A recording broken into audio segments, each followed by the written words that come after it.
Hello అండి. Sunday అంటేనే ప్రతి ఒక్కరి ఇంట్లో నాన్ వెజ్ కంపల్సరీగా ఉంటుంది. ఈరోజు వచ్చేసి మా ఇంట్లో చికెన్ ఫ్రై అనమాట. చికెన్ ఫ్రై కోసం హాఫ్ కేజీ చికెన్ని మంచిగా క్లీన్ చేసుకొని 1 స్పూన్ కారం, 1 స్పూన్ సాల్టు, పసుపు యాడ్ చేసుకొని మంచిగా కలుపుకొని పక్కన పెట్టుకోవాలి. మసాలా కోసం 2 స్పూన్స్ ధనియాలు, 1 స్పూన్ జీరా, బిర్యానీ స్పైసెస్, ఒక ఎండుమిర్చి వేసుకొని మంచిగా గ్రైండ్ చేసి పక్కన పెట్టుకోవాలి. అలాగే అదే కడాయిలోకి 3 టేబుల్ స్పూన్ల ఆయిల్ని, సన్నగా కట్ చేసుకున్న ఆనియన్ ముక్కలని, ఒక పచ్చిమిర్చిని యాడ్ చేసుకొని మంచిగా ఫ్రై చేసుకోవాలి. ఫ్రై అయ్యాక మనం మ్యాగ్నేట్ చేసుకొని పెట్టిన చికెన్ కూడా యాడ్ చేసుకొని ఒకసారి ఫ్రై చేసుకోవాలి.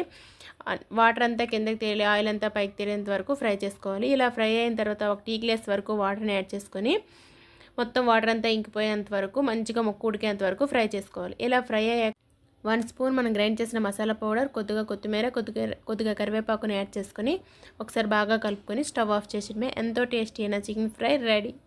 Thanks for watching.